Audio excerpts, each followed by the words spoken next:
It all started with the unmistakable sound of gravel crunching under tires, loud, fast, and angry. I was up by the barn, just finishing the repairs on the south paddock gate, when I heard that dust cloud of an SUV coming up the road. I knew the sound well. It was a luxury vehicle, a Cadillac Escalade to be exact, and it was tearing down our long gravel road like it was in a race. The chickens, of course, were losing their minds, flapping and scattering everywhere. I put my tools down and looked up to see what was going on, and that's when I saw her, Karen, the HOA president, the one who had just moved in 3 months ago. There she was, standing on the cracked soil of our ranch in a beige pantsuit, looking completely out of place. She was waving a clipboard like she was ready to lecture me about every little thing that didn't fit her idea of what a neighborhood should look like. And then, just like that, the scream came. She was yelling at my wife, Leah, standing right in front of the barn, about the barn's red paint clashing with the community aesthetic and, get this, the smell of manure being an environmental offense. As if that was somehow our problem. And don't get me started on the metal rooster weather vane on top of our barn. She claimed it was an unlicensed structure. Leah, bless her heart, stood there calmly. She didn't even flinch when Karen turned bright red in the face, pointing at everything she didn't like. She just said, in her quiet rancher voice, "Ma'am, you're about 300 yards outside your jurisdiction." But Karen didn't hear it. She kept on shouting about VY Sewell Harmony and the threat our cattle fence posed to neighborhood children. We weren't even in her HOA.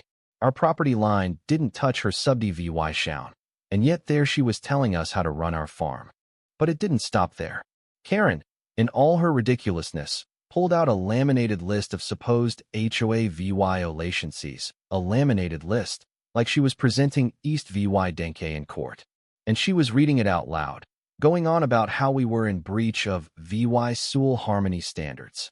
When Leah, who had been as polite as possible, just looked at her and said, "This is a ranch. Our harmony includes cowbells and diesel." Karen turned her rage on me. She demanded we comply with the HOA or face fines. Now, here's the kicker. We weren't even in her HOA. We had owned this land long before her cookie-cutter neighborhood ever broke ground. I told her point blank, "Ma'am, we're not part of your HOA. We've been here for 10 years. But Karen didn't care. She whipped out her phone and started recording, telling some warped story about us being hostile and endangering the neighborhood's sense of community. She even zoomed in on our goats like they were some criminal EVY Denke. It was laughable, except that it wasn't funny at all. So, Leah told her again kindly, but firmly to leave. But Karen wasn't finished. She walked right up to our barn doors and started muttering about filing a noise complaint over the tractor. That's when our ranch dog, Bear, a Great Pyrenees with the patience of a saint and the bark of a thunderstorm, decided enough was enough. Bear planted himself between Karen and Leah, still as a rock, calm but huge. Karen, of course, panicked. She shrieked, backed away, and accused us of VYing an unlicensed attack dog. At that point, I had seen enough. I opened the gate, motioned toward the road she had come in on, and said, "Back the way you came, ma'am. Don't come back unless you've got muffins and an apology." She stormed back to her SUV, only to turn around and plant herself at the property line, like she was summoning the HOA's spirit guide. "You think this is over?" she yelled. "You don't know who I am." I just shrugged. Leah simply said, "We don't care who you are. We know where we are. This land isn't yours." And with that, she sped off, throwing gravel behind her. We went back to our porch, sat down with some lemonade, and exchanged a look. Leah, ever the calm one, said, "You know she'll be back." I nodded. People like Karen don't let things go. They escalate. They organize meetings. They weaponize neighborhood Facebook groups. I knew what was coming next: fake fines, fabricated complaints, and HOA newsletters packed with veiled threats. But what Karen didn't realize was that we weren't afraid of her title. We had the law on our side, the land beneath our boots, and a 10-foot fence that could stop a herd of bulls. And if push came to shove, we had something else, a big, muddy, fish-filled lake just yards from where Karen had parked her SUV. Later that afternoon, I looked over at our winch rig parked by the barn and smiled. Karen had just started a war she wasn't ready for. She brought paperwork to a place where we fix problems with ropes, fences, and straight talk. If she wanted drama, she was going to get it. And the next time she stepped foot on this ranch, she wasn't Leah vying with a warning. The morning after Karen's meltdown, I figured the storm had passed. Most rational people, after yelling at the top of their lungs and being barked off a property by a dog the size of a calf, would slink back into the shadows, maybe reconsidering their life choices. But not Karen. By the time we were pouring coffee and feeding the chickens, something absurd arrived. Our mailbox was stuffed with a neon pink envelope, sealed with what looked like bedazzled duct tape. Leah opened it, hesitating only because it shimmered like some 90s Lisa Frank folder. Inside was a 3-page typed document titled Official HOA Warning of Compliance Breach, listing made-up violations, threatening escalating fines, and attaching a due law 150 penalty for our use of agricultural infrastructure on residential adjacent lands. It was ridiculous, but it was only the beginning. Later that day, we noticed something strange. Our neighbor, Margaret, usually as sweet as pecan pie, suddenly became cold. She drove past us like we'd insulted her mother. It wasn't until later, at the feed store, that we learned from a friend that Karen had been spreading rumors on the local Facebook group. She was claiming we were out of control, that we were a threat to the subdivision. I laughed. Leah nearly dropped a hay bale. If they think I'm running some black market goat ring, she said, I should start charging entry fees. But the laughs died down when an animal control officer showed up unannounced the next day. He was polite, but clearly uncomfortable as he explained that someone had submitted an anonymous tip about unhealthy livestock conditions. Leah showed him the barns, the vet logs, and the ridiculously pampered goats. He left apologetically, muttering that Karen's name kept coming up on his list lately. By this point, we realized that Karen wasn't just trying to scare us off with paper threats. She was trying to bury us in bureaucracy, and it got worse. I came home from a supply run to find the gate open, our private property, no trespassing sign gone, and one of our calves wandering near the road. The security camera footage revealed Karen's SUV parked half on the utility road and half on our pasture grass while she snipped the gate chain in broad daylight. When Leah confronted her, Karen claimed she was performing a visual inspection for the HOA's Community Harmony Subcommittee.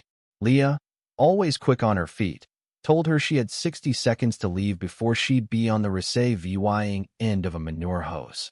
Karen muttered something about us being hostile, but she left, snapping pictures of our barn and cows as though they were evidence in some grand criminal case. The breaking point came when, one morning, we found the north side of our boundary fence torn down and replaced with a shiny white VYNYL fence completely ineffective for holding cattle. Someone had dug up our posts, removed the barbed wire, and left behind a note stapled to a wooden stake for safety, aesthetics, and HOA compliance.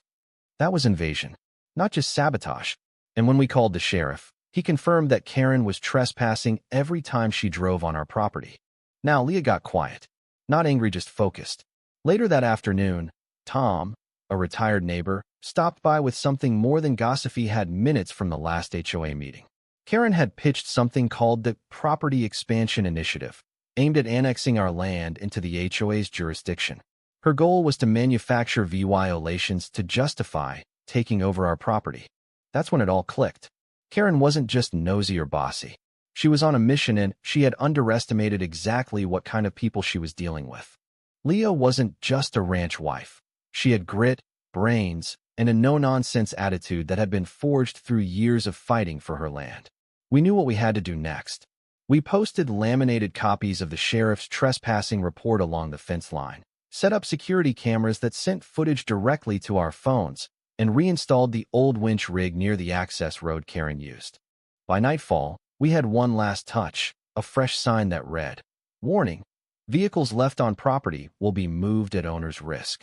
Lake depth 14 feet. That was the moment Karen made her final mistake. She parked her SUV deeper on our land than ever before. We moved in, calmly and methodically. The SUV got winched across the grass, over the slope, and into the lake, where it slowly sank. And when Karen arrived, yelling about the cost of that vehicle and the federal offense we had committed, Leah stepped in and calmly explained the law. Trespassing was the real crime. Karen screamed, tried to slap Leah's phone out of her hand, and threatened to call her lawyer. Leah calmly pressed play on the recording from earlier, where Karen said, I'll park wherever I want. 20 minutes later, Deputy Parks arrived, took one look at the SUV and the lake, and smiled. The trespassing was clear. Karen's threats about a lawsuit went nowhere. The sheriff looked at her and simply said, "You've been trespassing for weeks, and this is private land." By the time Karen left in a huff, we were done. And so was she. But this wasn't the last we'd see of Karen. The following week, Karen went live on Facebook, ranting about lawless fringe landowners. She accused us of being environmental hazards and soil polluters. Our cows glared menacingly at children, according to her. But the truth came out, and her lies unraveled quickly. The entire community turned against her. At the HOA meeting, the board voted to remove Karen as president. It wasn't even close. 32 in favor, 2 against. Karen's reign of terror was officially over. Her final attempt was a lawsuit, but the fake legal documents she served as poorly copied and riddled with mistakes only exposed her for the fraud she was. Deputy Parks had a good laugh over it. And that was it for Karen. After that, she disappeared from the neighborhood. Rumor has it she moved to a new state, trying to restart her life somewhere without HOAs. As for us, well, we didn't need a winch anymore. The only thing that mattered was that our land was ours again. And when Leah looked over at the lake and said, "I still can't believe we had to tow an SUV into a lake to get here," I just laughed and replied, "Sometimes the quickest path to peace is paved with splash damage." So here we are. No more fights. Just a quiet ranch where we can breathe again, with the occasional goat-based chaos. But if Karen comes back, well, we've got plenty of rope and a winch.